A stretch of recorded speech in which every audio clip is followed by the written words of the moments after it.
Alors aujourd'hui, je suis avec nul autre que Pierre Bussière, qui est en fait, de un bon ami, de deux, un homme accompli, un entrepreneur en devenir et en mouvement. C'est aussi le créateur du podcast Le Temps d'une bière, qui est un très, très, très bon podcast que je vais en fait mettre le lien dans la bio d'aujourd'hui.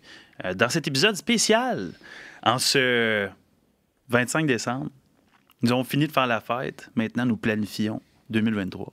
Aujourd'hui, va être une grande discussion qui va tourner autour des états d'esprit de Pierre, de son parcours personnel, professionnel, ainsi de suite. Il y a quelques questions qui sont assez pointilleuses concernant son parcours également, puis la façon qu'il pense, qu'il reflète ses idées dans sa vie de tous les jours.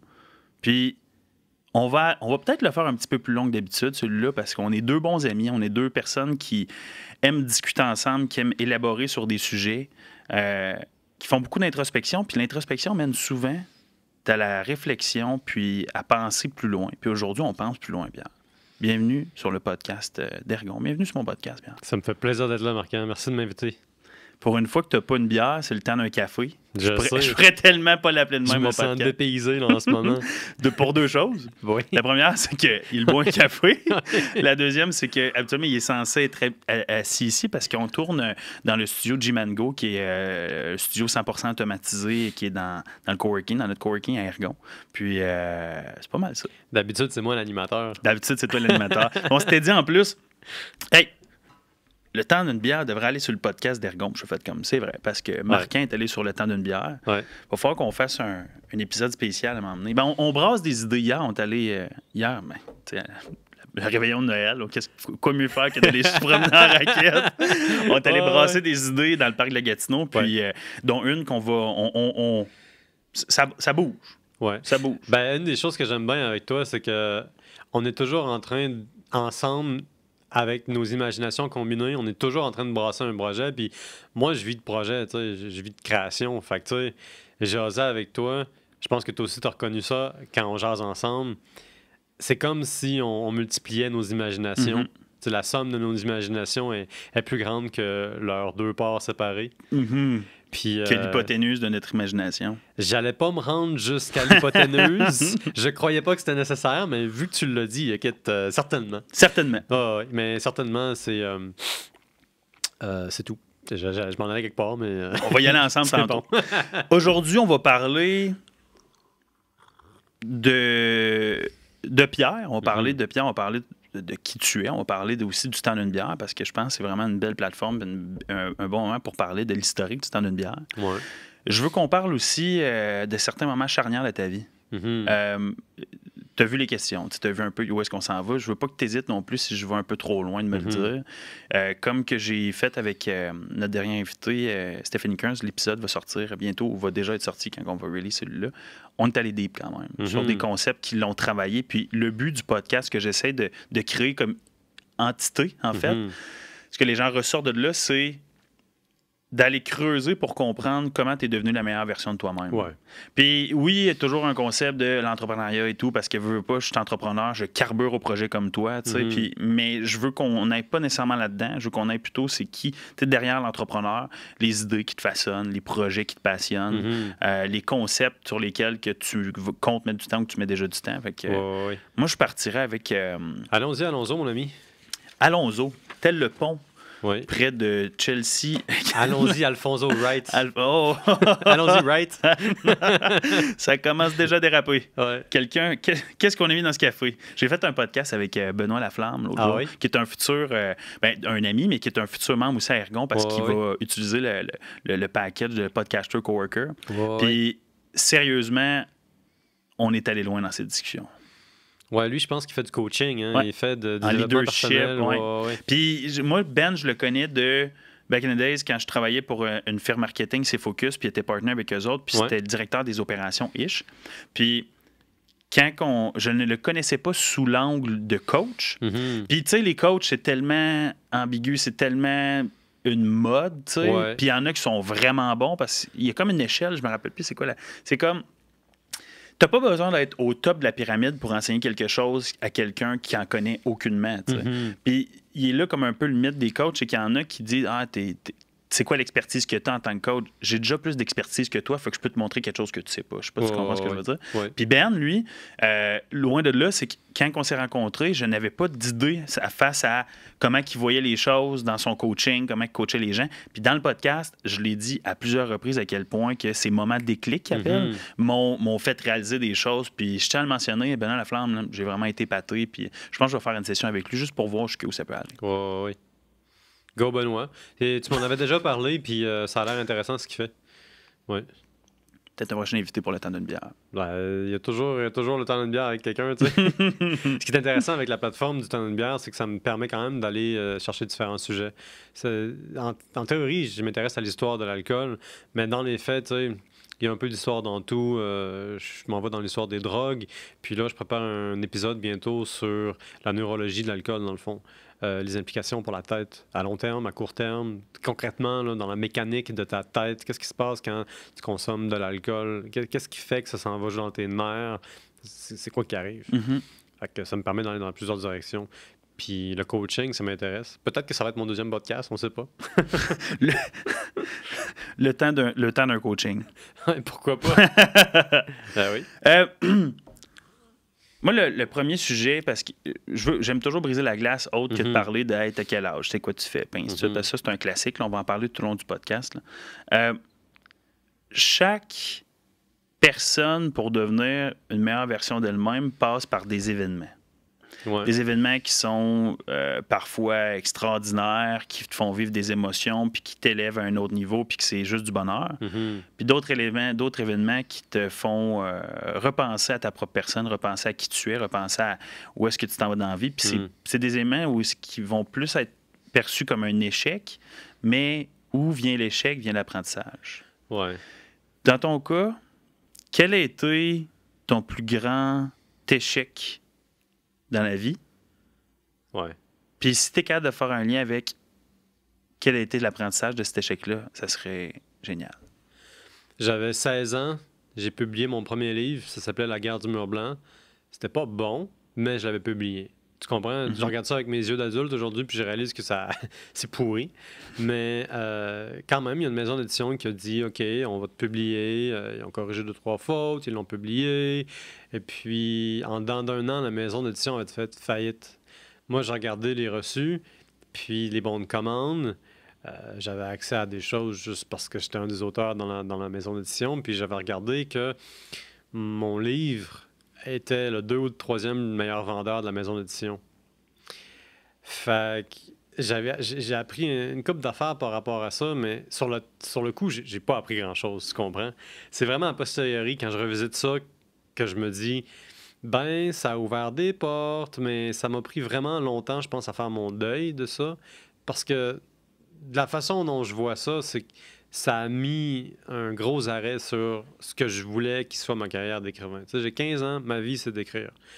J'écrivais des poèmes, j'écrivais des histoires, j'écrivais vraiment beaucoup. Là. C'était comme ouvrir un robinet, puis là, c'est un torrent qui sort, puis ça en finit plus de sortir. Puis il faut travailler à fermer le robinet pour récupérer ma santé mentale. OK, ça allait loin de même. Là. Ça allait loin de même. Puis c'est un échec retentissant parce que après ça, ben j'ai perdu ma motivation, si on voulait. T'sais, on dirait que je continuais à écrire, mais je croyais pas vraiment que j'allais être publié. Puis je savais pas ce que je pouvais faire non plus avec la maison d'édition. J'avais pas vraiment de recours. Je veux dire, republier. J'ai 16 ans, mais tu sais, ça, c'est arrivé peut-être l'année d'après. Tu sais, j'étais encore vraiment pas certain de comment gérer cette situation-là. Puis là, ça met fin un peu à ma carrière d'écrivain. J'ai 16 ans, mais tu sais, l'affaire, c'est que j'avais touché au succès. Puis là, j'avais plus le succès, puis j'avais plus le livre. Puis c'était un peu comme si ça avait détruit une partie de mon identité. Est-ce que tu l'as vu comme étant... Tu t'es rendu jusque-là, puis maintenant, le fardeau de recommencer t'a enlevé ta motivation? Ouais, c'était le fardeau de recommencer. Parce que c'est difficile de te faire publier. Ça, c'est nonobstant le fait que maintenant, je trouve que le roman était vraiment pas bon. C'est parce que j'avais 16 ans. Introspection. Puis que j'avais pas tant lu d'autres romans non plus. J'avais pas beaucoup mis de vécu ou d'expérience là-dedans, mais définitivement, une fois que j'avais trouvé ma maison d'édition, dans ma tête à moi, c'était comme « Ah, ben j'ai un éditeur à vie. » du haut de mes 16 ans. Exactement, c'est ce que je pourrais dire. Ouais. Puis j'ai pas eu ça, mais tu sais, après ça, j'ai continué à écrire, puis je vivais avec cette espèce de blessure-là. Puis tu sais, ça m'accompagnait, puis c'était comme... la blessure, elle grandissait avec le temps. Tu sais, c'est comme, j'avais 19 ans, puis j'avais toujours pas recommencé à écrire sérieusement, tu comprends? En tout cas, à publier sérieusement. Fait que ça j'avais trouvé ça, c'est un gros échec. Mais pourquoi tu l'avais vu comme un échec quand au final, à 16 ans, tu t'es fait publier? Parce que est-ce que tu t'es posé la question après ou pendant à te dire l'apprentissage ou le gain là-dedans, c'est le fait qu'à 16 ans, tu te fais publier? Ça a été quoi le thinking que tu as eu à dire j'ai eu un échec? Parce que c'est pas toi qui as eu un échec, c'est la maison d'édition. C'est un revers de fortune de la vie. C'est la maison d'édition, non seulement elle a fait faillite, mais les entrepôts ont brûlé. On sait pas trop exactement pourquoi. OK, fait que c'est vraiment, vraiment louche. Je peux pas dire qu'il y a eu un coup fourré. Là. Je peux pas dire ça parce que je sais pas ce qui est arrivé. Non, puis tu l'as pas dit. Mais j'ai vécu ça un peu comme une espèce de trahison de la vie, là, si on veut. Mais encore une fois, c'est du haut de mes 16 ans. Puis tu sais, l'échec, c'est vraiment... peux pas publier. C'est comme ça que je l'ai vécu. Et pourtant... C'est même pas l'argent, là, parce que logiquement, si t'étais numéro 3, t'as dû faire des sous, là. Il y avait comme une clause dans mon contrat qui disait qu'il fallait attendre une certaine période. Fait que les sous ont brûlé avec les entrepôts, là. Oui, probablement. Ou en tout cas avec la faillite. La faillite, de la compagnie. Mais tu sais, j'ai jamais arrêté d'écrire. C'est juste que ma façon d'écrire, c'est juste devenu mieux. J'ai trouvé des... C'est comme si l'absence de possibilité de publier m'avait forcé à publier moi-même mes propres affaires puis mon propre contenu. Parce que pour le temps d'une bière, j'ai lancé mon blog dans lequel j'écris des articles. Je m'en allais là. Puis c'est fou parce que on dirait que toute cette espèce de frustration-là s'est accumulée puis elle a créé les conditions gagnantes pour que je trouve encore nécessaire d'écrire. Puis même là, j'ai fait de l'écriture quelque chose de beaucoup plus personnel et de beaucoup plus construit parce que à 16 ans, j'écris de la fiction, de fantasy. Puis là, aujourd'hui, je lis un bon livre, ça me rappelle un autre livre que j'ai lu, je fais une étude comparative, je prends un article qui est lu par des milliers de personnes sur mon site. Je pense que, puis ça, c'est la question que tu me posais avec la question sur l'échec, c'est quoi l'apprentissage? L'apprentissage, en réalité, c'est que j'ai pas besoin d'une maison d'édition. J'ai pas besoin de quelqu'un qui va me choisir. J'ai pas besoin de quelqu'un qui va croire en moi. En fait, oui, j'ai besoin de quelqu'un qui va croire en moi. C'est toi. Mais, tu sais, non, mais je veux dire, c'est vraiment bon d'avoir des mentors autour de toi, puis des coachs. Tout le monde a quelque chose à offrir. Mais ce que je veux dire, c'est que j'ai pas besoin d'attendre que quelqu'un vienne me prendre par la main ou vienne me dire, c'est quoi, t'es assez bon pour que je te publie, ou etc. Je peux le faire moi-même. Puis on dirait que une fois que j'ai réalisé ça, ben, tu sais, je me suis vraiment ouvert les ailes. Puis regarde aujourd'hui, on parlait de ton setup tantôt avec plus de 7000 visiteurs uniques à chaque mois. Tu es capable de tracker aussi combien de gens qui lisent tes textes sur ton blog. Je pense que ça a sûrement développé des compétences transversales, le fait d'avoir cette situation-là avec toi, dans le fond, puis le fait que la maison d'édition a fermé. Mais est-ce que tu le vois du recul que tu as présentement, parce que 16 ans, c'est très jeune pour écrire. Est-ce que tu le vois c'est quoi le plus gros gain, d'après toi, que tu retires du fait que cette situation-là soit arrivée dans ta vie? Me baser sur moi-même plutôt que sur les autres. C'est comme... C'est quand même assez complet, là. Je veux dire, c'est complexe, puis en même temps, c'est simple. C'est comme... Si j'avais attendu une autre maison d'édition, peut-être que j'aurais attendu vraiment, vraiment longtemps. Mais tu sais, tu as des choses à faire pendant ce temps-là. Fait que le plus gros gain, je pense que ça a été, paradoxalement, de me forcer à travailler par moi-même, puis de développer mes propres compétences par moi-même. Mais tu sais, je réalisais pas que je développais des compétences pendant ce temps-là. Mais non, t'as 16 ans. Ouais. Mais je veux dire, j'ai fait d'autres choses après. Tu sais, dans le fond, j'ai créé 2 autres blogs. Il y en a un que j'ai fait pour mes études. Mes études sur l'Union soviétique, l'Asie centrale. Fait qu'on faisait des articles d'actualité. C'est pas des petits articles qui sortent de là, j'imagine. Puis en plus, c'est ma première expérience à écrire en anglais. Puis j'en avais fait un autre dans lequel j'écrivais des poèmes. Puis tu sais, tout ce temps-là, j'écrivais, puis je faisais des choses. Il y a déjà 5-6 ans, là, je pense que j'avais vraiment développé ma petite fibre entrepreneuriale, qui est comme ma façon à moi d'être créative. dans le bon contexte. C'est comme, on est tous un peu créatifs. Le contexte peut encourager puis influencer. Je suis d'accord. Et puis, j'avais comme commencé à gérer une équipe. J'éditais les articles que des gens écrivaient gratuitement. Puis je publiais, puis je recrutais du monde, puis j'améliorais le site Internet. C'était vraiment cool comme projet. Ça a arrêté avec ma maîtrise parce que je passais à d'autres choses. Mais là, on dirait qu'à un moment donné, les astres se sont alignés. Puis j'avais mon job, mais j'ai rencontré Jérémy Prudhomme, qui est un ami à nous deux, qui est le propriétaire du studio dans lequel on enregistre. Puis lui, tu sais, c'est bien simple. J'ai jasé avec lui pendant 15 minutes. Il m'a dit « À tes souhaits ». Excuse-moi. Il m'a pas dit à tes souhaits, moi je te l'ai dit. Mais lui, tu sais, il me parle Merci. il me parle pendant 15 minutes, puis il dit moi, je dois travailler avec toi. Ouais. Ah, c'est un... Ça, c'est un moment de déclic. Ça, là, c'est clairement un moment de déclic. Je pense qu'il n'y a jamais personne qui m'a autant fait réaliser mon potentiel que lui, juste en me disant ben, moi, j'aimerais ça faire de l'argent, puis j'aimerais ça que tu travailles avec moi. Tu comprends? Le côté terre à terre de la chose, là. Puis depuis ce temps-là, ben, j'ai juste l'impression que j'ai appris plein d'affaires. Le podcast va bien. Avec le podcast, j'ai appris à m'organiser, à planifier, à faire des ventes même, à aller chercher des commandites. J'avais jamais fait ça de ma vie. C'est très bon en passant. Les podcasts? Ouais, les podcasts, puis la manière que tu approches les gens, là, maintenant, depuis que tu as eu ton petit crash course, là, il ne faut pas épouser le commanditaire avant de l'avoir rencontré. C'est des relations. C'est des relations. Tout est une question de relation dans la vie. Puis, si jamais je prétends dire quoi que ce soit qui ne vient pas de toi par rapport à comment aller chercher des clients pour faire des ventes... Traîtrise. C'est ça. La tête sur le bûcher, PO. C'est tout faux. C'est tout moi qui t'en C'est tout moi, mais tu m'as montré pas mal tout. Mais tu vois, je trouve ça... Dans ce volet-là, je veux dire. Dans ce volet-là, ouais, parce que tu as beaucoup à montrer. Puis je pense que mutuellement, on s'apprend beaucoup de choses. Puis je pense, tu sais, je fais un petit point sur le concept des relations. Je reviendrai avec Jérémy après. C'est que chaque personne qui rentre dans ta vie, ben, je donne l'exemple.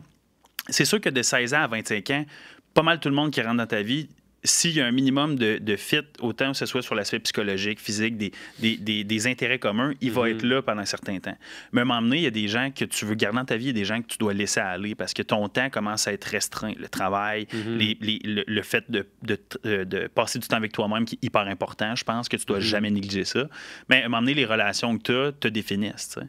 Puis Jérémy, c'est une relation qui te définit. Puis si tu n'avais pas vécu ta situation à 16 ans avec ton premier éditeur, peut-être que tu n'aurais jamais rencontré ton deuxième éditeur.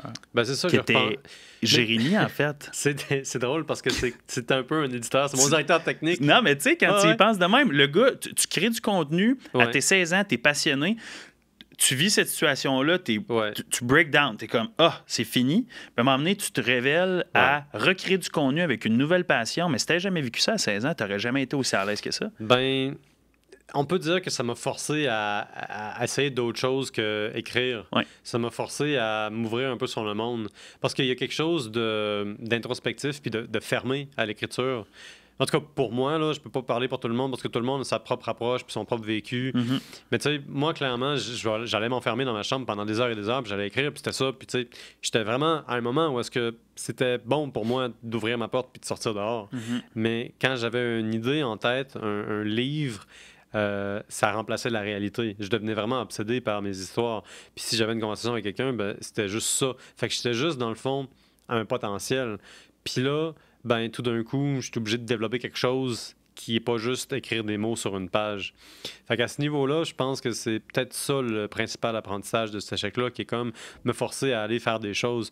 Puis quelques années plus tard, j'ai commencé à voyager, à prendre des langues, m'intéresser aux affaires internationales. Tu sais, je suis passé de quelqu'un qui était vraiment gêné, qui écrivait juste seul dans sa chambre, à quelqu'un qui voyage à travers le monde et qui apprend des langues. C'est fou, là. Puis ton dernier voyage en dit long sur la personne qui était devenue. Tu es allé en Europe, puis t'as tourné.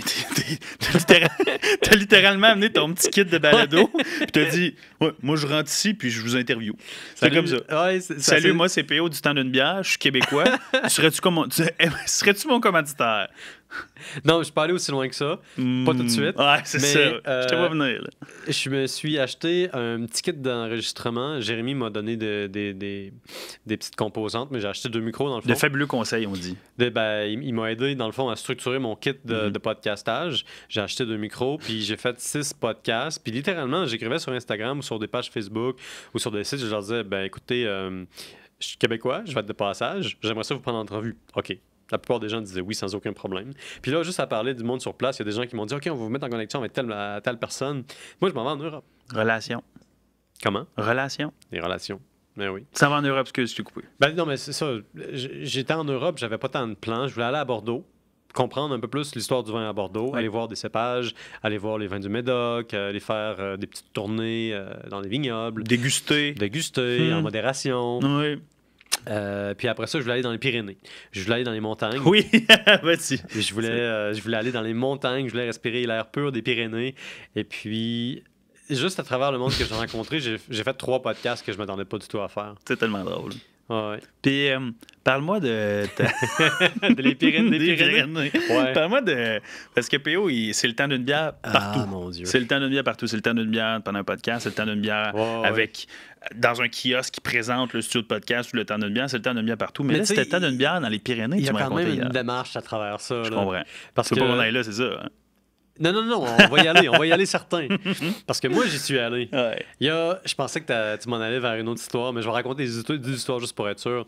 Fait qu'évidemment, moi, je m'en vais là-bas, puis je m'en vais là-bas en tant que le temps d'une bière. Ouais. Fait que je travaille pour le temps d'une bière, je fais mes podcasts, mais aussi je mets des photos sur Instagram. Puis une des stratégies pour avoir plus de visibilité que j'ai développée, c'est prendre des photos de bière avec un arrière-plan intéressant. Fait qu'évidemment, avant de préparer ma montée dans les montagnes, je restais dans un petit hôtel Vigmal, au petit village de Gavarnie, dans le cirque de Gavarnie. Wow. Puis c'est invitant. C'est invitant, puis c'est beau, puis c'est bizarre comme formation géologique. Un cirque, c'est comme une énorme dépression montagneuse. C'est comme si tu avais une montagne, mettons, en forme pyramidale, puis là, il y a une partie qui s'est effondrée, puis qui a l'air un peu comme pas d'un acropole. D'une falaise? C'est pas... ça a l'air d'un amphithéâtre naturel. OK, je visualise. Là-dedans, là, t'es comme une fourmi dans un gros bol. OK. Excepté que les parois du bol, c'est des montagnes avec des glaciers, plein de roches, 2-3 chefs qui font... Puis, c'est vraiment un vrai bol? Beaucoup de caca d'animaux solaires. Ça, je peux pas suffisamment mettre l'accent là-dessus. Fait que, grosso modo, je m'en vais là-dedans. Puis là, moi, mon objectif, c'était de faire 3 journées de randonnée en montagne, genre pendant 5 à 7 heures. Ce que j'ai fait. La première journée, là, j'ai peut-être marché pendant 8 heures de temps. C'est complètement fou. Puis dans mon sac, je mets des bières. Parce que je me dis, je vais prendre des bonnes photos de bières qui viennent de la place, puis je vais en faire des photos. Fait que là, j'arrive sur le sommet, puis je commence à prendre mes bières, à prendre mes photos de bières, puis ça va très bien, mais là, tu sais, j'avais pris 2 bières sur le sommet. J'avais pas grand-chose. Est-ce que tu prenais une photo de la bière puis tu l'ouvrais par la suite pour la boire?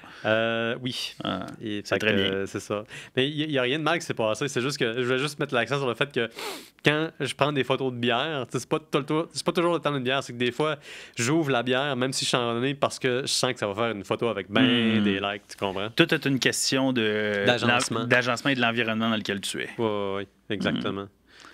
Mais j'ai bu en masse d'eau, là, puis j'ai fini par bien manger. Fait qu'on boit avec modération dans les Pyrénées, parce que sinon ça, on pourrait se ramasser dans le fin fond du cirque. C'est bien trop dangereux. Il y a des parties entières du parc de Gavarnie où est-ce que il n'y a pas vraiment de sentiers. Les sentiers, c'est plus des concepts. Tu suis des croix. Des concepts? Ouais, on s'en va randonner. Tu peux vraiment te perdre, là. All Trail ne connaît pas cette randonnée. Ouais, c'est une nouvelle randonnée.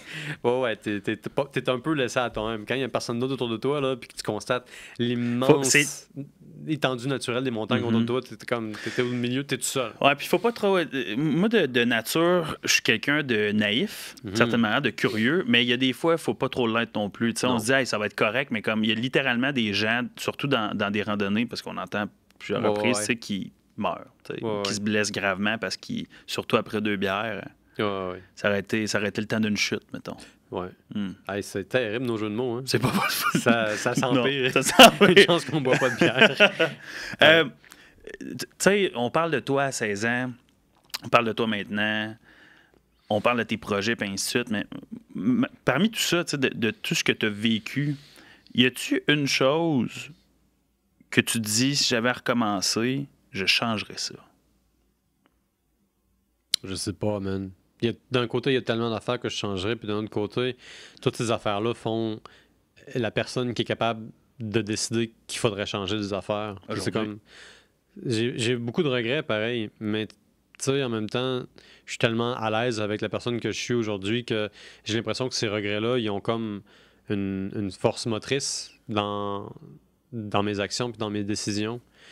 Une chose qui serait vraiment à refaire, je pense que ça serait juste plus m'appliquer dans mes études, plus saisir l'opportunité d'apprendre qui va au-delà d'assister à ses cours, qui va dans oser aller faire un semestre à l'étranger dès mon baccalauréat, par exemple, m'impliquer un petit peu plus dans les affaires étudiantes.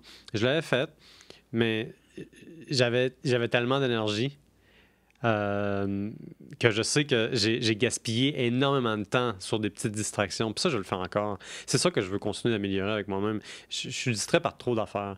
Puis c'est pas des affaires qui sont vraiment étonnantes, là. C'est des affaires banales. C'est Instagram, c'est YouTube, c'est... Je suis lâche dans mon lit le matin, ça me tente pas de me lever. Mais tu sais, c'est toutes des petites affaires que quand j'y pense, je me dis... Ah, j'aurais pu travailler sur mon podcast, j'aurais pu travailler sur moi, j'aurais pu faire de l'exercice. De plus en plus, je me dis que je devrais faire de l'exercice. Puis c'est pas parce que j'en fais pas assez, c'est parce que je vois à quel point ça calme la folle du logis, c'est à quel point ça me ramène sur terre, à quel point, tu sais, c'est souvent là que je grandis le plus. C'est là que mes idées se clarifient, c'est là où est-ce que ça flocule, c'est là où est-ce que ça se condense. Ça flocule. C'est un terme que j'emprunte au brassage. Tu sais, c'est quand tous tes sédiments descendent en bas, là. Ça a tout floculé. Oui, je pense que c'est la... C'est la seule fois que je vais l'utiliser, je pense, moi-même. Ouais. J'en comprends pas tant Voilà. que ça, la signification. Je ne vais pas commencer à utiliser des termes que... C'est bon. Mais je vais l'étudier. D'accord. Mais je trouve ça intéressant parce qu'au final, tu sais, la question se pose pas pour avoir nécessairement une réponse qui est claire, disant Ah ben moi, à 17 ans, j'aurais pas fait ça, tu sais, parce que au final, c'est la série d'actions qu'on a prises dans notre passé qui définissent la personne qu'on est aujourd'hui. Ouais. Puis je trouve ça pertinent que tu dises que ça amène une force motrice à tes actions d'aujourd'hui parce que si tu enlèves un élément de toi qui est un élément qui t'a marqué, peut-être que tu ne serais pas assis ici aujourd'hui. Ouais. Ben, je pense qu'à force d'avoir des opportunités manquées, tu finis par voir l'importance de saisir des opportunités, puis que c'est vraiment ça l'enjeu, dans le fond. Tu sais, c'est comme... Jérémy puis toi, vous m'avez appris à construire mes propres opportunités puis à développer là-dessus. Puis tu sais, je pense que c'est pas tant 16 ans qui est le moment capital. Je vis quelque chose que je vois à l'époque comme étant très limitant, qui est certainement très décevant, qui me force, parce que je suis démoralisé, à essayer d'autres choses. Puis c'est peut-être ces choses-là dont j'avais besoin, mais c'est un moment vraiment, vraiment important. Là. C'est vraiment quand j'ai rencontré Jérémy puis il m'a présenté l'idée de faire un balado. Puis tu sais, c'est tout ce que j'ai développé à cause du balado. C'est le sentiment de balance dans ma vie autour de ça qui me permet de faire toutes les choses que j'ai toujours voulu faire, dans le fond, mais sous format balado. J'ai toujours voulu créer du contenu, j'ai toujours voulu écrire, j'ai toujours voulu jaser à du monde. Puis le fait d'avoir un micro, puis les écouteurs qui font une espèce de corridor de concentration avec quelqu'un, puis de parler de contenu, que ce soit d'histoire, de culture, de psychologie ou d'économie, tu sais, c'est comme... Ben moi, je ferais ça de ma vie, si je pouvais. Je pense que c'est de très sages paroles, de un. Puis je pense que tu es en train de bâtir un projet qui, sur le moyen terme, peut peut-être t'amener à le faire. T'sais. On parlait, hey, ça fait 1 an, je regardais l'autre jour, j'étais sur ton channel, je t'ai envoyé plein de messages. Puis je regardais le podcast, le premier podcast que tu as fait avec tes amis dans la cuisine de Jay. Puis le contenu était là, tu sais. Puis c'était vraiment. Puis t'as pas changé, t'as évolué depuis ce temps-là. Puis c'est vraiment. La caméra est vers toi. Bonjour, bienvenue. Au temps d'une bière. On parle d'histoire. Là, tu fais ton speak. Puis là, tu embarques là-dedans. Ouais. Mais tu as fait beaucoup de cheminement depuis ce moment-là. Puis là, j'ai écouté notre épisode. En fait, on en a fait un long qui s'est divisé en 2, je pense. Je me rappelle bien. Je me rappelle plus. Je m'en rappelle plus. Faut qu'on recheck. Il y en a un. C'était très bon, par contre. Il y en a un qu'on a publié. On parlait du rôle de l'alcool dans la créativité, puis un peu d'ergon. On allait dans toutes les directions. Ah ouais. Puis là, tu étais là. Ah, c'était bon. Il crée quelque chose de commercial et de communautaire. Là, je suis comme... D'où je vais t'engager. Ouais, non, mais oui, mais non, parce que c'était ça, mais c'était pas ça, mais c'était ça. Je sais. En tout cas, regarde. Mais check. Hein? Ben, c'est ça. C'est ça qui se passe. Hey. Non, mais marquant. Non, hein? Hey. Bon. Donc, ça suffit. C'est terminé. Merci. Bonjour. J'ai appris à te connaître. Tu es quelqu'un qui fait beaucoup d'introspection. Tu es quelqu'un qui est capable de communiquer, de verbaliser des pensées, ses pensées, en fait. Tu es quelqu'un qui amène les gens à réfléchir aussi. Toi, d'après toi, quel est ton trait de personnalité, de caractère plutôt, qui te définit le mieux? Puis, selon toi, lequel te trahit le plus? Ouais, c'est des grosses questions, ça. Ben, je me suis dit, regarde, moi, là, j'ai une feuille avec juste des petites questions. J'ai pris à mauvaise tantôt quand je suis rentré dans le studio, puis là, on est pogné dedans. Fait que mon trait principal, puis le trait qui me trahit le mieux. Le trait principal de caractère qui définit PO, le temps d'une bière, toi, grand savant Manitou, puis le trait de caractère qui te trahit le plus. Wow. Je pense que c'est une bonne. Ben, les choses auxquelles je pense sont pas vraiment des traits de caractère. Moi, c'est sûr que je pense ben Trait de personnalité. Trait de personnalité, c'est la curiosité, la soif d'apprendre. C'est au cœur de mon être. C'est pas tant la soif d'apprendre que la responsabilité d'apprendre. Tu sais, je le sens dans mon ADN.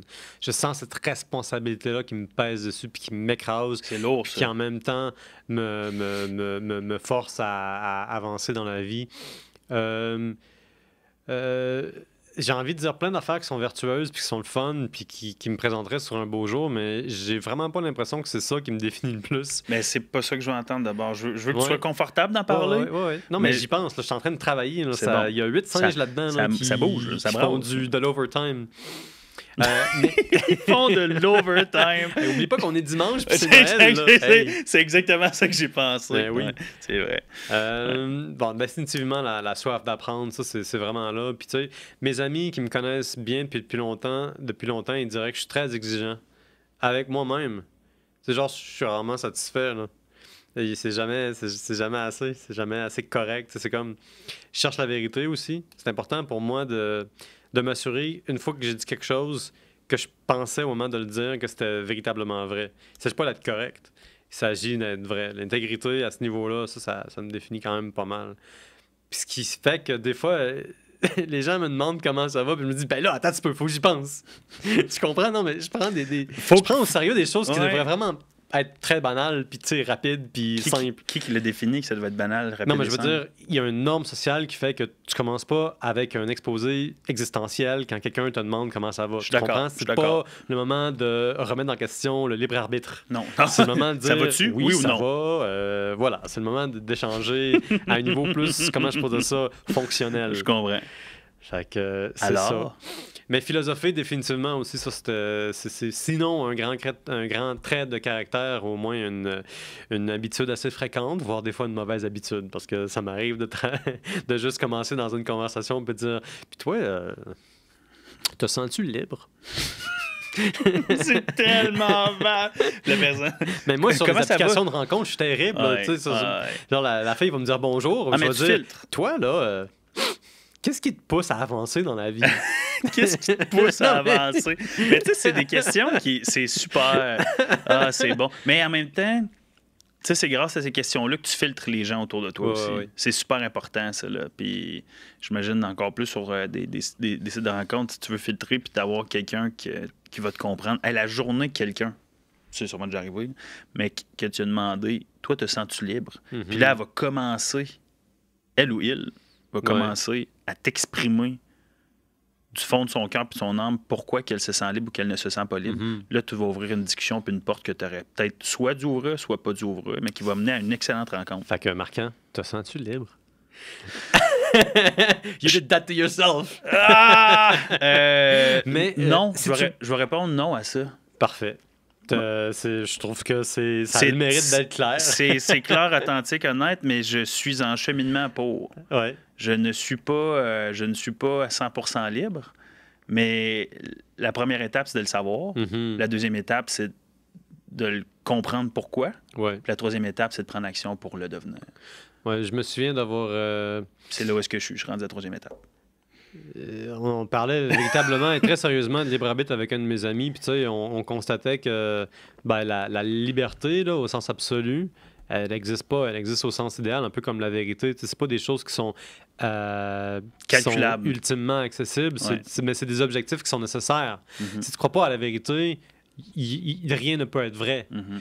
Si tu crois pas que tu peux être libre, tu ne le seras jamais.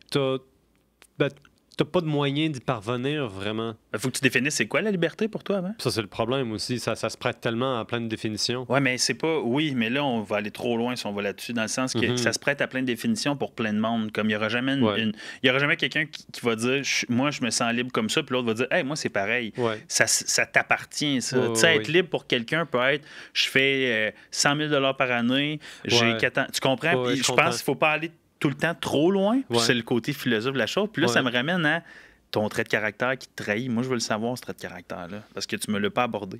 Mais Tout te remettre en question tout le temps. Je pense que ça gosse mes amis des fois. est-ce que ça te gosse, toi? Ouais, des fois, je me trouve lourd. Mais en même temps, tu sais, ça me permet de m'acheter 3-4 livres sur un sujet, puis de pondre un article là-dessus, puis d'avancer mes connaissances. C'est comme... Puis t'es réalisé, dans le fond? Ouais, je suis pas mécontent d'avoir la curiosité que j'ai. Voilà. Maudit. Tu vas me la voler, hein? Et vas-y. Je l'en vole pas, je l'emprunte. Maintenant, on va voir.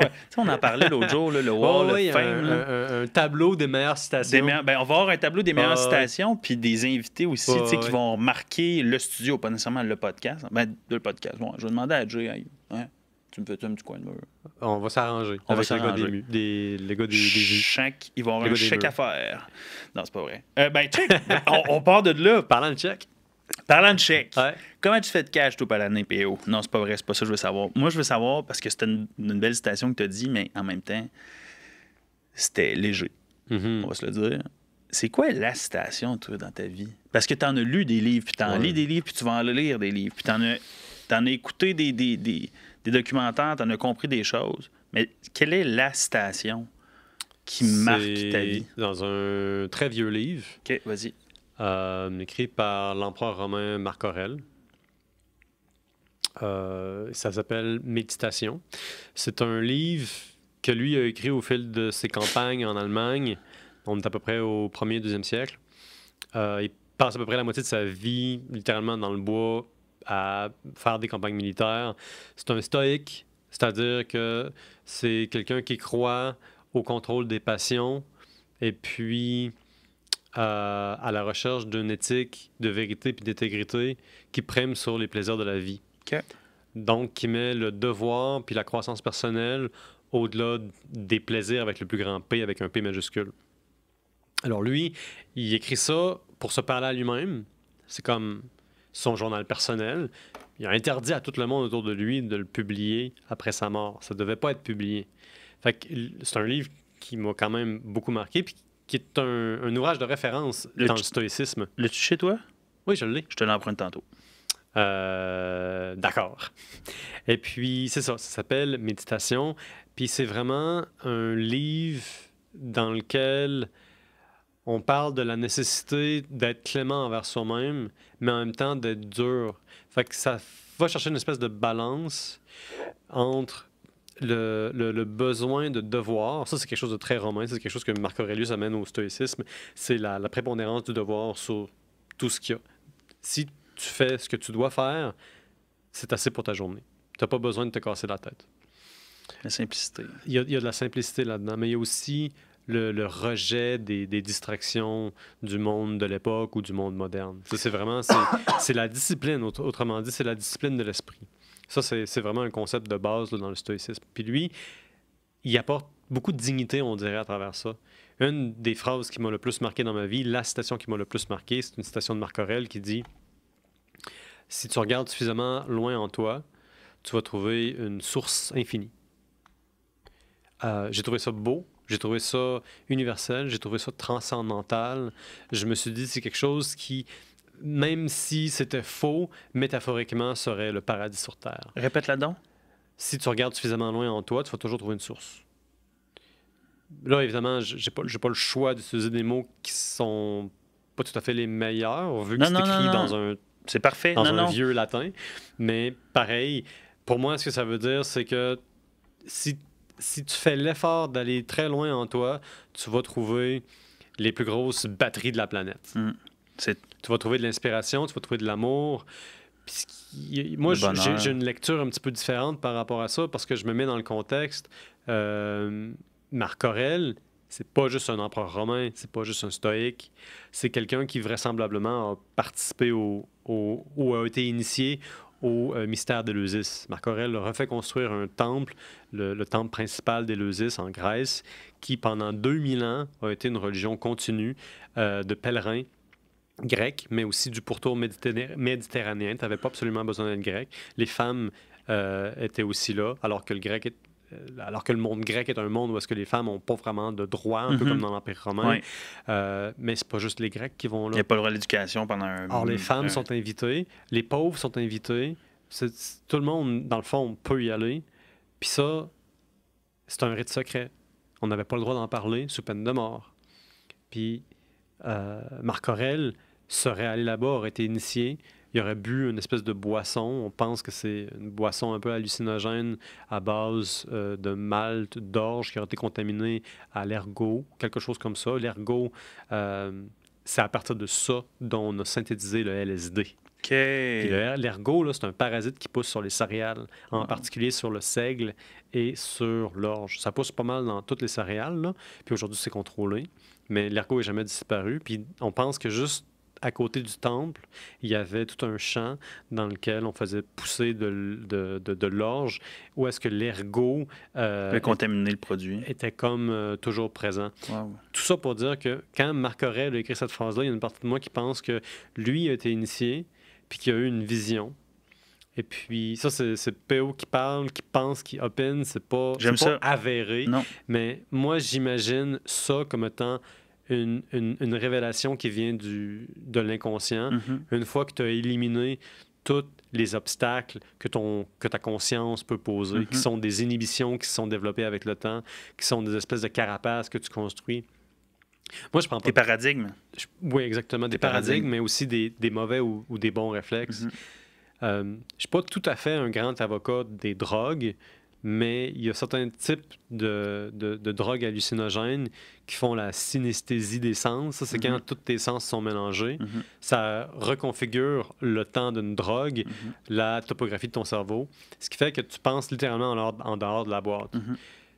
Il y a deux façons de voir ça. Tu peux dire, ben c'est une hallucination, donc c'est pas vrai, donc c'est faux. Ou alors, tu peux voir ça comme étant une offre de pensée différente qui peut mieux te montrer ce qui est déjà là dans ta tête. Tu n'as pas absolument besoin d'une drogue. Il y a des gens qui, parmi les sociétés anciennes, qui ont des chamans, qui utilisent des danses, des musiques, des vocalisations. Tu peux créer tes propres états d'introspection. Là, c'est le temps que tu parles. Non. C'est juste qu'au final, je disais quelque chose là-dessus la dernière fois concernant tout le côté neurosciences, et ainsi de suite, qui fait des liens avec ta tête, qui fait des liens avec les vibrations, puis que ça soit une danse, que ça soit un chant, que ça soit la drogue, au final, ça mène vers une vibration. Puis, tu sais, ça semble... Tu sais, je continue à lire sur ce sujet-là, parce que ça la vibration? Oui. C'est que... Là, je vais marquant, que ça, c'est mon opinion. Ben, une opinion, c'est juste comme... Je pense, je suis un peu comme toi, qu'est-ce que tu viens de dire, c'est que autant les danses, autant... Je ne m'y connais pas encore vraiment en chaman. Quoique tu as un épisode avec un chaman. Ici. Deux épisodes, de très bons d'ailleurs. Un gars d'ici, là, super gentil.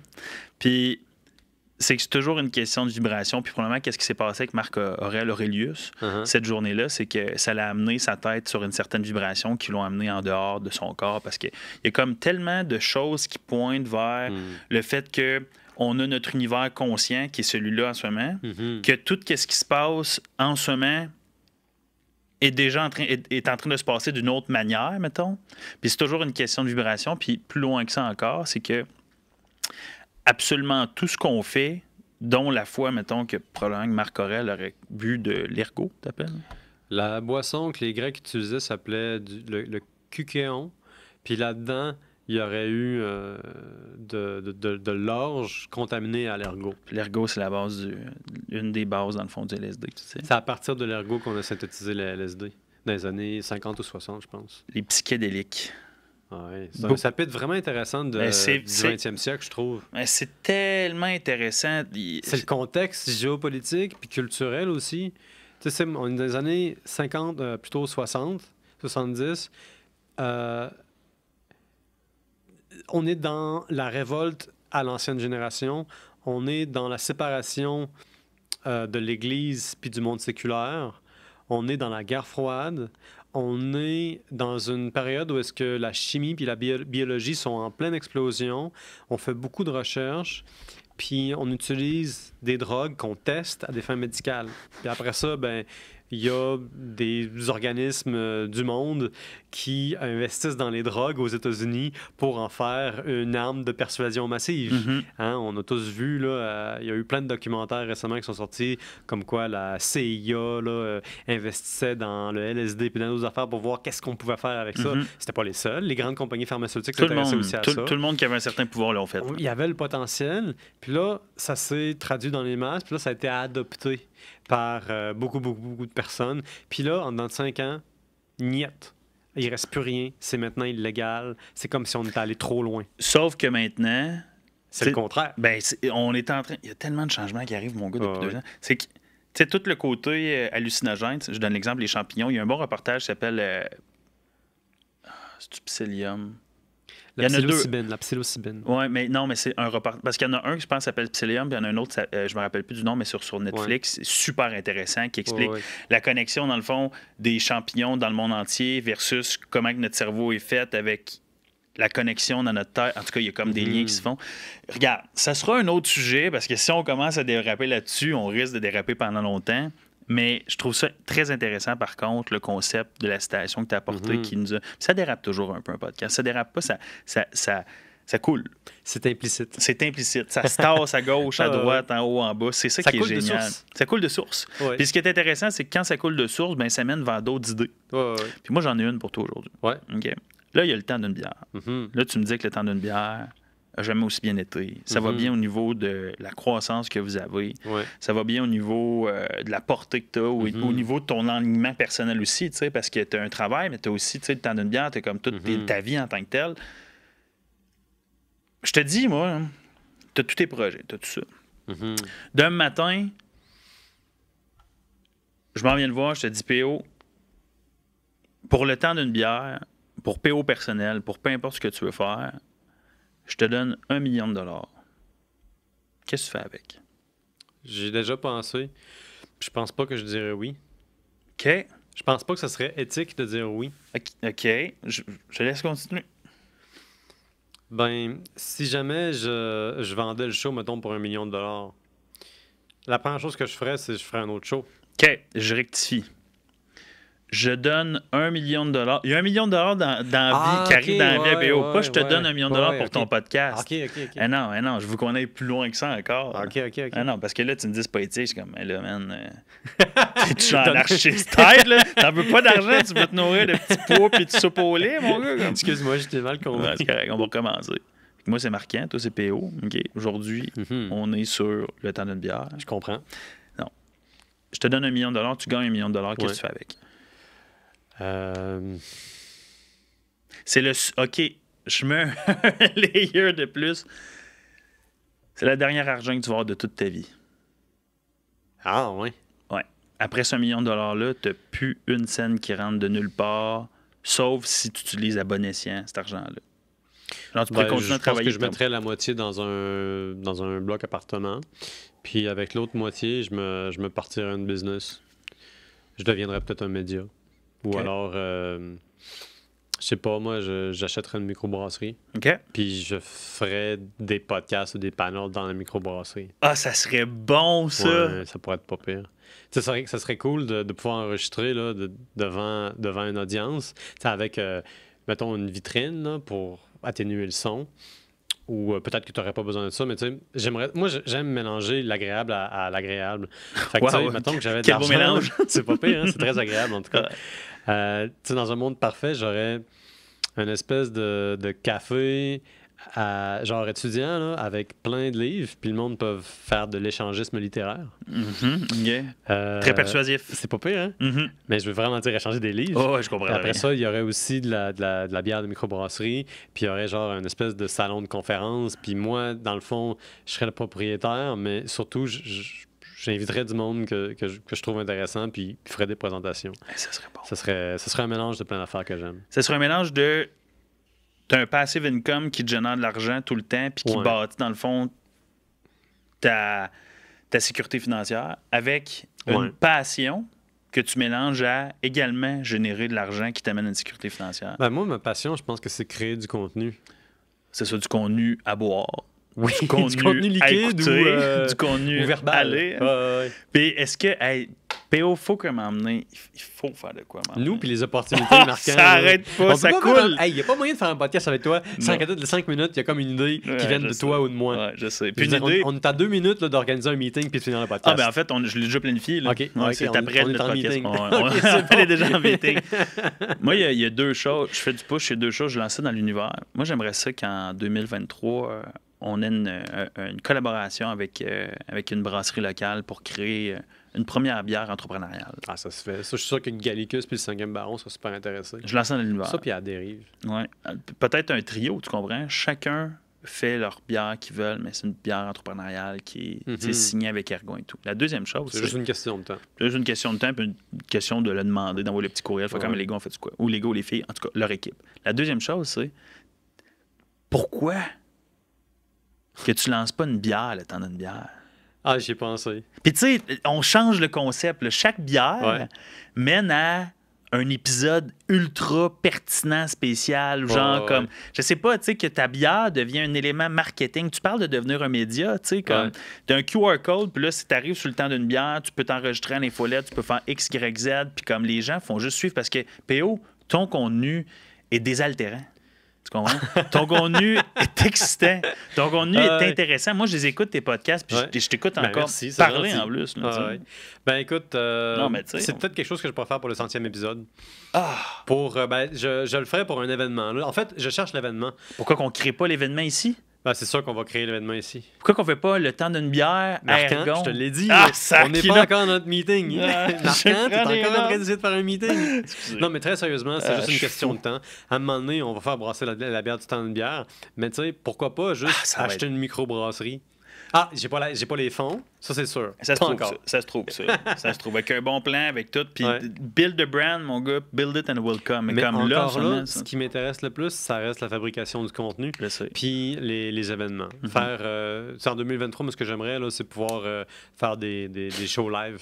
C'est d'aller dans les brasseries, là, puis de dire, OK, on va parler de tel segment. Ça, c'est moi qui jase. Ça, c'est j'anime quelque chose de live avec quelqu'un qui se connaît encore mieux que moi sur l'histoire de la bière ou sur le monde de la bière en général. Puis faire là avec des brasseurs. Mhm. Puis pour ça, ben, t'as juste besoin de connaître le bon monde, puis d'avoir l'énergie, Définitivement. puis d'avoir la bonne place. T'as besoin d'une coupe d'affaires. Mais ça se fait. C'est Ça que se je veux fait, dire. ça se fait, tout se Ouais, fait. C'est fou parce que tu as répondu à l'autre question que j'avais pour toi. Puis si tu avais besoin de bâtir une entreprise maintenant, dans quel domaine irais-tu? Mais c'est assez clair. là. Tu sais, moi, je pense que tu viens de l'énumérer. là. C'est Ouais. d'avoir une place où est-ce que les gens peuvent faire de l'échangisme littéraire. Tellement drôle comme concept, sérieux. C'est Ça, dans la- délicieusement ambigu. Ah, c'est délicieusement ambigu. Ah, ouais, Voilà, c'est voilà. très... C'est- C'est rempli de malt. Ah oui, c'est Ouais. écoute, parlez-en bien, parlez-en Malte. L'important, c'est C'est d'échanger d'échanger. des livres.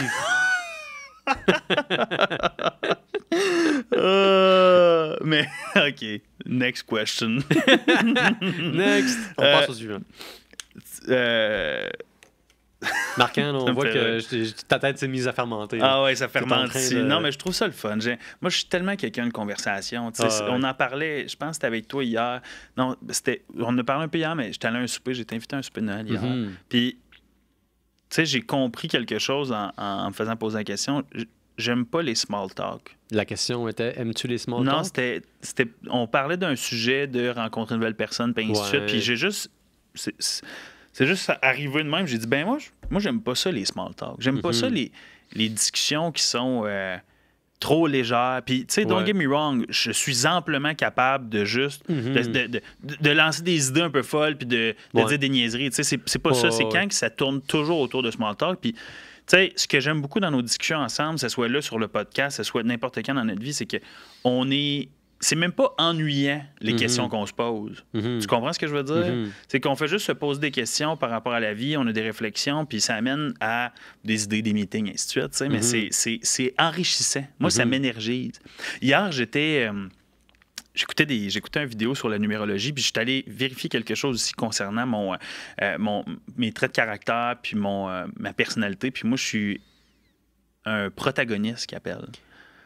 Puis j'ai fait un test puis à 2-3 reprises, puis je suis allé là, puis c'est ça qu'on me dit, tu sais. Puis, protagoniste. Ça veut dire quoi concrètement? C'est quelqu'un qui a beaucoup de leadership, quelqu'un qui aime planifier, quelqu'un qui est à l'écoute des autres, quelqu'un qui naturellement veut élever les autres à devenir meilleurs. Mhm. C'est quelqu'un qui met en relation les autres parce qu'il voit le potentiel dans l'humain. Généralement, c'est un enseignant, OK? Oui. Ouais, les enseignants sont comme ça, de vouloir OK. enrichir les autres, de vouloir apporter quelque... Puis ça fait tout son sens. Il y a beaucoup de politiciens qui sont comme ça. Il y a comme plein de caractères, mais la chose que j'ai trouvé intéressante là-dedans, c'est que c'est des gens qui se nourrissent de discussions qui sont profondes. Ouais. Puis c'est des extravertis, tu sais. Ben oui. Ça, non, mais il Ça le fait du faut, sens. là. Il le faut. Ça va bien ensemble. Mais tu peux être un leader plus calme, légèrement effacé. 100%. Mais disons que c'est des choses qui vont bien ensemble. Je pense que j'avais fait le test à un moment donné. Ça m'avait donné quelque chose comme... ENFJ, c'est ça. En anglais, ça m'avait donné advocate. En français, je sais pas, peut-être quelque chose comme prêcheur ou défendeur d'idées. Ça m'étonne pas. Non, honnêtement, t'es le philosophe à résidence. Ah tu oui, sais. c'est vrai. Oui. Restez bien à l'affût. Ouais, ça, c'est une autre belle idée là, On va en parler. ensemble. On peut en parler? On va parler. Hein. Moi, j'ai... Bon, quelle heure, là? Aucune limite. Aucune limite. Non, il n'y a aucune. Ça fait une petite heure qu'on jase. On va continuer à jaser. Surtout un dimanche, le 25 Ah oui, décembre. on va parler pendant... on va aller dans un côté plus... ben quoi qu'on ne tourne pas vraiment juste business depuis tantôt. On est beaucoup dans l'humain, dans la philosophie, dans comment on pense. On est vraiment défini, puis on a eu la discussion là-dessus la dernière fois, on est défini par notre enfance. Généralement, c'est que la personne que tu es et les patterns que tu as, tu les as créés de 0 à 15 ans. Okay? Ouais. Différents experts qui en parlent de ça, mais moi, je serais curieux de savoir quel a été ton meilleur souvenir entre 0 et 15 ans. Mon meilleur souvenir, il n'existe pas. C'est une fabrication. Mon meilleur souvenir, je suis dans la forêt avec mon chien. Puis on est dans la neige sur la terre de ma grand-mère. Les souvenirs sur la terre de ma grand-mère sont tous bons. C'est tous des excellents souvenirs. C'était une des parties de mon enfance les plus lumineuses. Parce que c'était toujours festif, la famille était toujours de bonne humeur, la bouffe était toujours bonne. On était sur la terre, on était dans la nature. Puis je me souviens distinctement d'un moment où est-ce que je suis dans le bois avec mon chien. On visite ma grand-mère. Puis j'étais avec mon chien, puis tout est silencieux, puis c'est intime, il y a une espèce de complicité. La vie est simple, tu sais. J'ai mon chien, je le flatte, on marche dans la neige, à un moment donné, on s'assoit, il n'y a pas un chat, il n'y a personne. Puis c'est jamais arrivé. C'est jamais arrivé. C'est un mélange de deux souvenirs que j'ai. D'une photo dans laquelle il y a mon frère, puis notre chien de l'époque qui s'appelle Pitbull. Les deux sont assis chez ma grand-mère. Puis l'autre souvenir, c'est moi avec mon dernier chien, Mozart. On est on est dans le bois, dans le coin de Val-Bélair. Puis on est assis à côté d'une rivière. Moi, j'étais assis, puis je goûtais le silence puis le calme. Mais mon chien n'était pas assis, il était pas capable de rester sur place. Premièrement, il avait fret. Puis deuxièmement, il avait hâte de continuer à marcher. Là, fait qu'il il était tout excité. Là, puis en fait, il me gossait un petit peu parce que moi, je voulais prendre mon temps de relaxer. Mais le chien, lui, il était prêt à partir à la conquête du monde. Puis ce que ce souvenir me dit en réalité, c'est que les souvenirs sont toujours un peu trompeurs. Moi, j'ai eu des belles choses dans mon enfance. J'ai eu l'amour de ma famille, la richesse de la terre, le côté festif d'accueil, d'hospitalité de ma grand-mère qui n'était pas riche, mais elle donnait tout à disposition à tout le monde. Là. C'était quasiment trop. Puis pourtant, c'était jamais trop, c'était toujours beau, puis c'était effectif. Puis quand on allait là-bas, on y allait avec tous les chats, tous les chiens, il y avait des animaux partout. Puis on allait à la cabane à sucre, où est-ce que la photo de mon frère a été prise. Puis ce chien-là, il était tellement génial. C'était un athlète. Pitbull, ça? Il s'appelait Pitbull. C'était pas un Pitbull. Ah non. C'était un mélange de Labrador puis de Collie, de Golden puis de Collie, mais il semblait étrangement un berger australien. Ce chien-là courait plus vite que le skidoo de mon oncle. J'y croyais pas. Mais il courait véritablement plus vite que le skidoo de mon oncle. Là, je dis pas à la vitesse maximale. Non, mais comme il dépassait sautait, facilement. 2 mètres dans les airs. Ce chien-là était un athlète. Il a grandi sur la ferme, il était habitué de chasser le lapin. Wow. Puis, Ok, ouais. pour moi, là, ça, c'était la relation d'amitié que j'avais avec ce chien-là, ça valait vraiment, vraiment beaucoup. C'est une relation d'amour inconditionnel, là, ce chien-là. Il était génial, Mhm. il était intelligent, il était chasseur. Il représentait des éléments que tu voulais retrouver chez quelqu'un, peut-être aussi en même temps, ou chez toi. À un moment, ben, il joue, je pense, dans ma mémoire, le rôle de m'ancrer à la terre. Cette image de simplicité, je pense qu'elle fait un bon contrepoids à ma vie anxiogène de société qui a plein de projets. Tu sais, je pense que la raison pour laquelle ce souvenir-là est si présent dans ma tête, c'est précisément pour me rappeler la nécessité des choses simples qui coûtent rien, qui ont pas besoin de grande planification, mais aussi la nécessité juste de vivre avec de l'amour autour de moi. On s'entend que la relation du chien à l'humain, tu sais, c'est comme... ça peut venir avec beaucoup d'émotions. Puis c'est un peu de l'amour inconditionnel. Tu sais, les animaux, comme les chiens, pas mal moins les chats, ils comptent pas, ils calculent pas. Tu sais. Très fin, les chats. Là. Ils sont bien corrects, les chats. Ils sont bien corrects. Un petit peu de respect. Là. J'ai plein de respect. Mais le chien a plus de dévotion Envers l'homme. envers l'humain, mettons. Fait que c'est ça, c'est un souvenir que je trouve juste beau, peu importe qu'il soit juste une fabrication ou une juxtaposition. C'est merveilleux, c'est Ouais. profond ce que tu viens de dire là, parce Ouais, que c'est comme une petite photo sur mon bureau, là. ça amène dans ton bureau et dans ta tête, te créer un souvenir Mhm. en voulant... ton cerveau a créé un souvenir en se disant, ça, c'est un idéal. Ouais. Puis ça, c'est le fun. Ouais. Il est tellement puissant, notre cerveau. Là. Ouais. Tu sais, Il est tellement puissant qu'on peut littéralement se faire croire des mensonges. Ouais, je sais. Non. Puis on pourrait aller très loin là-dedans. Puis il est tellement puissant qu'on peut manifester des choses aussi dans notre vie. Tu sais. Ouais. Mais ça, c'est... Le cerveau est une arme de persuasion massive. Ah, le cerveau est un outil, en fait, qui peut autant être bon pour toi qu'être mauvais. Là. Tu sais, il y a une grosse direction... Il y a une grosse corrélation entre le battement de ton cœur puis ton cerveau puis ta glande pinéale. Ça, je vais te partager un écrit de Dr. Joe Dispenza là-dessus, qui fait en sorte qu'au final, tu sais, il y a beaucoup, beaucoup d'idées ou de souvenirs qu'on se crée. Puis dans le fond, c'est pour représenter un sentiment qu'on a le goût de vivre. Peut-être dans le tien, c'est ça.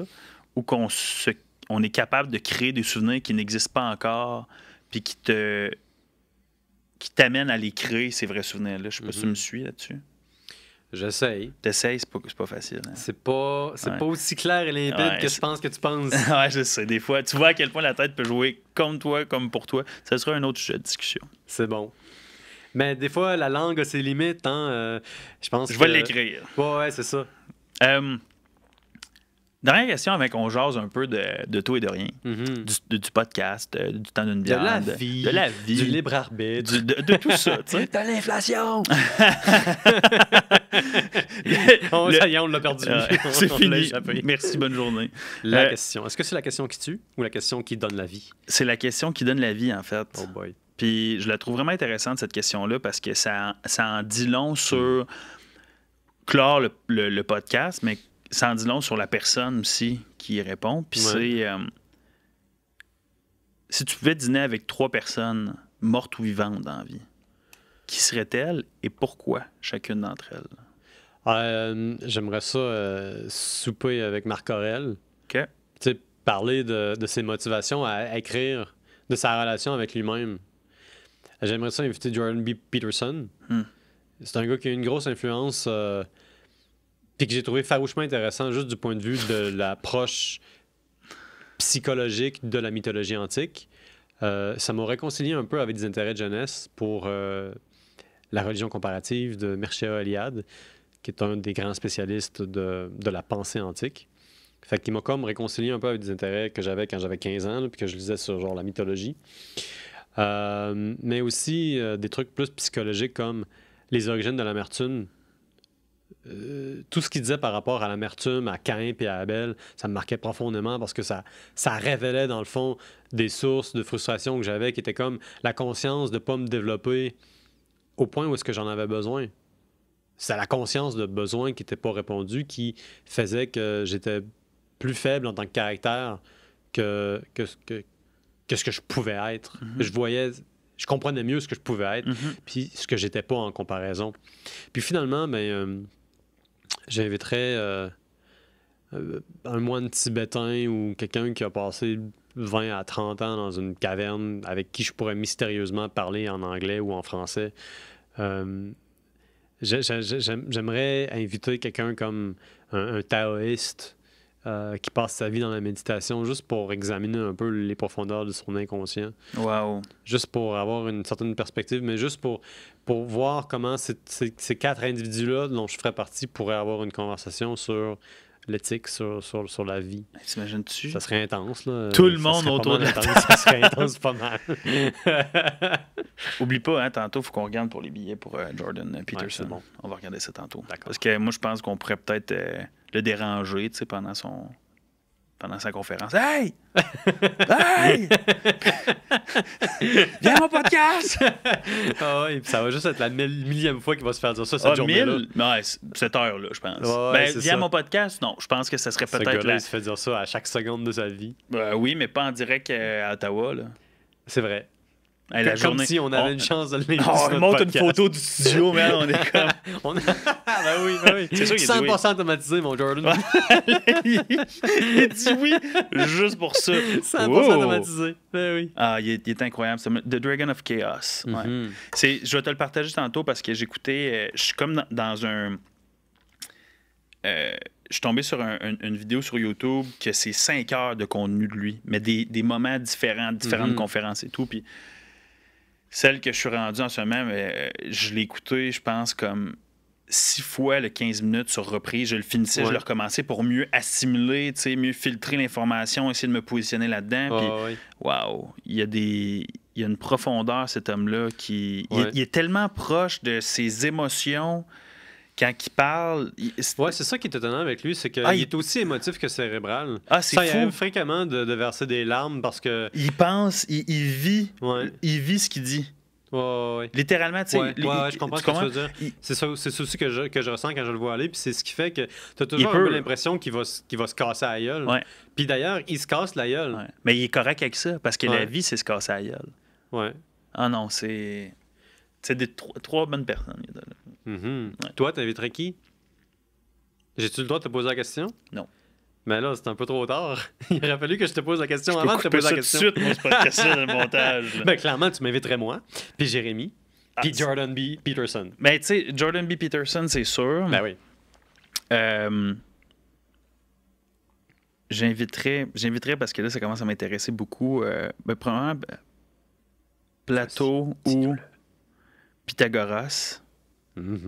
Juste parce que le concept de la numérologie commence à me fasciner, puis à juste essayer de comprendre qu'est-ce qui se passe. Oui, t'en as parlé un petit peu de numérologie. D'où te vient cet intérêt pour les numéros? En fait, c'est... J'ai toujours su que t'étais un gars de chiffres, mais les numéros... Ah oui, mais là c'est que... Tu sais, c'est tellement des concepts qui... tu sais, ça, la manifestation, tu sais, la loi de l'attraction, les vibrations, c'est tellement des concepts que quand tu fais juste entendre, je pense que c'est une question, si t'es prêt à l'entendre, ça a toujours été ça, tu sais. Il y a des trucs ésotériques un peu là-dedans que j'embarquerai pas parce qu'il y a des choses que je crois pas du tout, qu'il y a des choses que... Mais j'ai toujours été quelqu'un de curieux et de naïf face à l'information. Je vais aller voir, avant de critiquer, je vais aller vérifier c'est quoi les faits. Puis tu sais, dans le concept de Pythagoras, c'est le concept de... Tu sais, ça date de la mythologie, ça date du temps des Grecs, ça date de 500 à 600 ans avant Jésus-Christ. Tu sais, ça date de longtemps. Tu sais, c'est une personne qui a véritablement vécu. Oui, qui a véritablement vécu. Puis je ne suis pas un fin connaisseur encore de cette personne-là. Quoique c'est... depuis les derniers jours, je lis de plus en plus sur lui, j'écoute de plus en plus sur lui également, mais ça a été le responsable du fondement de la numérologie qui, dans le fond, la Terre est faite de numéros. T'sais. Là, c'est un peu complexe comme concept, mais tout est mathématique. Oui, puis c'était ça, justement, son approche principale à Pythagore, c'est que il pensait que la volonté des dieux s'exprimait en chiffres et en mathématiques, puis que les mathématiques étaient la clé pour la connaissance du monde, tout le monde. Puis c'est un peu comme si on regardait la planète à travers l'écran vert de la matrice. Puis il expliquait, comme moi, c'est quelque chose qui m'a marqué hier, c'est qu'il expliquait, mettons, comme l'équateur, tu sais, c'est un chiffre, tu comprends?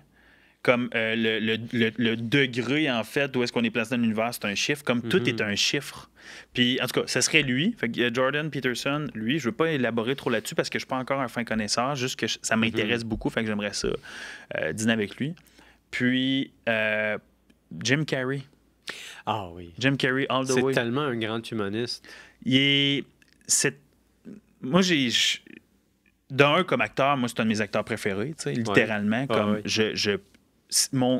mon top 1, mettons, acteur, si tu regardes tous les côtés, pas juste le côté du acting, mais de la façon qu'il pense, c'est mon top 1. Ouais. Puis, c'est que, tu sais, il y a quelques années, je me rappellerai toujours, j'étais tombé sur une vidéo qui était dans le show de Oprah, je pense. Puis, il explique qu'il avait été faire une audition, puis qu'après cette audition-là, il avait genre tout perdu dans la vie, il n'y avait pas grand-chose. Il n'y avait pas beaucoup d'argent. On parle de quand il avait peut-être comme 20 ans, parce qu'il en a fait du cheminement, Jim Carrey. Puis il était à Central Park, je pense, puis il a juste commencé à vivre et danser et chanter et comme, en fait, attirer le sentiment que c'est comme s'il y avait tout ce qu'il avait déjà voulu avoir, tu sais. Fait qu'il vivait une émotion qui n'était pas encore existante, mais qui allait se transcender en des résultats, tu sais, au niveau de la loi d'attraction. Puis moi, c'est là que j'ai commencé, c'est là que j'ai acheté le livre de Secret. On parle il y a comme une dizaine d'années. Puis il a dit qu'il avait il s'était écrit un chèque d'1 million de dollars. À ce temps-là, il y a peut-être 30 ans, je pense. Ouais, trentaine d'années. Il l'avait accroché sur son plafond, puis il vivait dans un petit appartement modique à ce moment-là. Oui, il y avait des rôles. Oui, il commençait à faire de l'argent, mais rien de gros. Rien qui pouvait être littéralement lui-même dans un rôle. Puis, après avoir écrit le chèque, X, Y, Z, il fait sa vie, puis tout. Puis, à un moment donné, il s'en va faire l'édition pour Dumb and Dumber 1. Puis, il fait l'édition, il donne la meilleure performance qu'il n'aurait jamais donnée en fonction de ce rôle-là. Puis, quelques semaines plus tard, on l'appelle pour lui dire qu'il avait le rôle. T'sais. Puis, le montant qu'on donnait à Jim Carrey pour accomplir ce rôle-là était de 1 million de dollars. Puis, la date qu'il avait écrit sur le chèque était la date qu'il avait reçue. Je me rappelle bien la confirmation, genre, qu'il y avait le rôle chez Dumb and Dumber. Puis, je crois que j'écoute d'autres vidéos. Il a sorti du mouvement cinéma dans les dernières années. Il en a fait un dernier, un film. Il a fait tellement de rôles parce qu'il a tellement été capable d'incarner différentes personnes qu'à un moment donné, il s'est même perdu là-dedans. Et il dit dans certains podcasts, puis dans certaines émissions, puis dans certains morceaux de contenu sur Internet qu'il s'est perdu littéralement. Puis il a réussi à se retrouver. Il a vécu des situations extrêmement difficiles qui l'ont amené à vraiment se poser des questions sur la vie. Puis moi, c'est ce genre de conversation-là que je vais avoir. Je vais aller voir la profondeur de quelles ont été tes réflexions, pourquoi les as-tu, puis qu'est-ce qui t'ont amené à devenir la personne que tu es. Jim Carrey. Fait qu'on l'invite?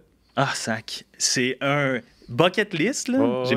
J'ai mon cahier chez nous, comme les éléments personnels, professionnels de ma vie que je vais accomplir. Personnel, là, Jim Carrey est dans mon comme 3 ou 4. Là. Un jour marquant. Ah, 100%, je l'ai écrit, c'est là. T'as-tu mis une date? Non. Y a-tu un montant? Non, il n'y a pas de date, il n'y a pas de montant. Ça, c'est des éléments que tu peux mettre, mais d'autres que tu peux. Ou même, des fois, je laisse de l'espace à ma bucket list. Je mets rien. Je fais que marquer une idée, je me dis, je vais laisser 2 lignes, elle va se continuer. Fait que c'est ça, PO. Moi, je pense que c'est exactement ça. Moi, je te dis, mon gars, là, on en dit des affaires, moi, plutôt en une heure et demie. Ça finit plus. Mais là, j'aimerais ça qu'on parle. Tu veux qu'on parle de quoi? Je veux qu'on parle. Là, je trouve qu'on n'a pas assez parlé. Ben, écoute, moi, je vais te dire une affaire. Vas-y. L'important, c'est ce qui est essentiel, surtout quand c'est primordial. On tombe pas là-dedans, pour vrai. C'était quoi l'autre? On a fait un photoshoot ici. Là. C'était Il y avait. Attends, répète ça, gars. C'était Andy. C'était Andy. On n'a pas suffisamment parlé, Andy puis moi, mais on a fait quelque chose d'absolument génial. On était dans la conférence, dans la salle de conférence. On faisait semblant qu'on faisait une conférence pour les photos d'Ergon. C'est pas vrai. On était en plein meeting exécutif pour parler du 3e quart de la 4e année en affaires. Excepté que dans les faits, on était vraiment en train de faire une fausse présentation sur la pizza aux ananas. Fait que là, lui, là, il a commencé à faire une thèse, une présentation extrêmement sérieuse sur si oui ou non il fallait mettre des ananas sur la pizza. Puis là, il y a quelqu'un qui est allé sur l'ordinateur puis qui a trouvé genre une vraie présentation PowerPoint qui a mis là-dessus. Là, il y avait tous les figurants, y compris dans le fond moi, qui comprenaient pas trop ce qui se passait, mais qui visiblement se prêtaient au jeu parce que tu sais, il y avait quand même des photos. Puis là, tout le monde était dramatique. Puis là, il y avait lui qui disait « Alors, si nous regardons les tendances, nous observons que... Et puis là, ça a duré quelque chose comme 10 à 15 minutes. Ce gars-là est formidable, mais... Le plus impressionnant, c'était sa capacité à sortir de grandes expressions qui, en surface, sont profondes et en profondeur, sont superficielles. Vas-y, c'est quel qui avait sorti ce Alors, il disait quelque chose comme... Je trouve ça génial. Surtout l'air docte avec lequel il disait. Oui, c'était... Alors, l'important, c'est le plus essentiel, surtout lorsque c'est primordial. C'est quelque chose comme ça. Là. Dis ça dans n'importe quel meeting. C'est la bonne humeur Ouais. et la gravité avec laquelle c'est dit. La prestance dans laquelle il était La aussi. prestance peut donner de la profondeur là où est-ce que les mots ne se rendent pas. Ça, c'était pareil comme la phrase que tu venais de dire. Ça avait aucun sens, mais c'était très profond. Moi, je trouvais que c'était quand même profond. Je veux qu'on parle de... Parce que je veux qu'on parle. Ben, OK. Oui. Tu sais, le podcast qu'on fait à Ergon, Mm-hmm. c'est un podcast qui traite des apprentissages, des échecs. On pose des questions sur le côté argent, mais c'est vraiment une discussion. Tu sais, oui, il y a des segments, mais je veux pas non plus que ça soit toujours comme trop segmenté. Ouais. Par contre, on a lancé une idée tout à l'heure. Ouais. Puis je trouve que cette idée-là est très, très pertinente face à le rôle du podcast à Ergon, qui est dans un hub entrepreneurial. Ergon, c'est un hub entrepreneurial. L'entrepreneuriat, t'as la culture, t'as la politique, t'as l'économie, t'as comme plein de sujets, t'as l'actualité. Puis tu m'as lancé une idée tantôt. Puis je parle de cette idée-là du fait que Pierre-Olivier a accepté d'être présent à quelques épisodes en 2023, en espérant 1 sur 2 ou 1 sur 4, comme étant le philosophe en résidence. C'est-à-dire qu'il va m'accompagner. On avait dit fou du roi au début, mais finalement, on s'est dit on va changer de thème. Là. Il va m'accompagner dans l'échange, le partage et l'ouverture de différentes conversations avec des personnalités tout de même connues dans des secteurs qui sont l'actualité, la politique, l'économie, l'entrepreneuriat. Mais parle-moi un peu plus de l'idée que tu aurais. Là. Tu parlais du podcast de l'Outaouais, tu parlais de... Ben, c'est ton podcast, mais c'est aussi le podcast de l'Outaouais. C'est le podcast qui parle des affaires les plus importantes, que ce soit littéralement les affaires, ou en tout cas l'actualité politique. Donc, c'est un panel. Il y a au moins 4 personnes. Il y a 4 chaises, 4 personnes. Et puis, ça peut se faire en segments. Mais grosso modo, c'est un groupe de discussion sur ce qui touche Gatineau et l'Outaouais. Puis, c'est aussi simple que ça. C'est réactif à l'actualité. Puis c'est des gens qui sont impliqués dans un paquet de milieux, qui viennent ici pour parler sérieusement, mais quand même avec quand même beaucoup de jovialité de ce qui se passe autour d'eux. On veut rendre ça plaisant, là. On veut rendre ça amusant aussi en même temps. Puis, beaucoup de contenu, beaucoup de bonne humeur, beaucoup de compétences réunies ensemble. Compétent, j'aime ça. La crème de la crème pour parler de ce qui se passe chez nous. Fait qu'il y aurait peut-être une dizaine de collaborateurs, des gens issus de différents milieux, mais tous bien réseautés, quand même assez connus, pour parler de tout ce qui touche à la ville, puis à la région, puis à Ottawa aussi, sans nécessairement rentrer dans la politique fédérale. Mais ça serait de la politique, de l'actualité, avec un peu de mise en perspective. Parce que c'est une chose de commenter l'actualité, c'est important surtout quand on fait de l'actualité, de sortir un peu des sentiers battus, puis de mettre les choses en perspective. Au lieu que la personne, tu poses une question, on parle de l'actualité, ce ne sera pas juste son point, c'est le point de... Ce ne sera pas les nouvelles. Non. Ça va être des gens qui sont dans un milieu, qui parlent de leur expérience, puis de l'expérience des gens qu'ils connaissent, puis de comment est-ce que ça affecte la vie des gens qui vivent ici à Gatineau. Fait que ce serait quelque chose de très proche, de très proximatif. J'ai inventé le mot, fait que je sais pas si je vais avoir le droit d'être sur le panel, mais c'est ça, ça serait du quotidien, des actualités, brassées avec une belle variété de gens qui ont des backgrounds vraiment différents pour chaque épisode. Peut-être qu'à un moment donné, avec les moyens techniques, on va être capable d'avoir 4 ou 5 personnes. Mais pour commencer, c'est ça. Il y aurait toi, par définition, il y aurait moi ou d'autres, puis il y aurait des gens qui sont capables de parler avec une certaine compétence, puis aussi beaucoup de passion de ce qui se passe dans le quotidien des Gatinois, puis des Outaouais, des gens de l'Outaouais. Je pense pas que c'est des Outaouais. Non, moi non plus. Des Ottaviens? Non, c'est à Ottawa. se peut pas. Fait que, bref, moi, je sais On pas va parler. on va Non, mais couper ça, moi, là. moi, je sais pas parler. Là. Non. Fait qu'il faut pas m'inviter. Mais C'est ça, la solution. étant donné, je trouve que c'est très... non, tu vas venir, là, c'est sûr et certain. Tu es, Ok. le philosophe en résidence. Là. Ouais. C'est de bâtir un nouveau concept, en fait, quelque chose qui sort du... J'ai un sujet X, j'ose avec une personne, tu sais, puis on l'a pas en Outaouais, puis ça met tellement... Quand tu m'as dit ça hier, puis tu m'en as reparlé aujourd'hui pour reconfirmer, en fait, l'idée, parce qu'on brasse des idées tout le temps, j'ai vraiment trouvé ça brillant. Pour puis le meilleur et pour le pire. Pour le meilleur et pour le pire, mais pour l'avenir. Oui. Y compris des fois pour le temps d'une bière. Pour le temps de Bon, bière. c'est dit, j'ai fait ma plug. On va en parler après, Ouais. avant de closer. Mhm.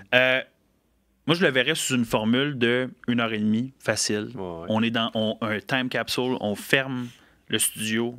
Ouais. On a, oui, des segments, mais un épisode aux 2 semaines. Ouais. Fait que, étant donné 1h30... Faut prévoir en masse de temps. là. Exactement, parce que ça demande T'as 4 beaucoup... personnes, les 4 ont quelque chose à dire. Ouais, puis ça prend la préparation, ça prend de l'organisation, Ouais. ça prend peut-être de la bière.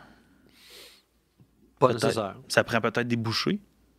Peut-être bien. 1h30, je vais en faim, moi. Ouais.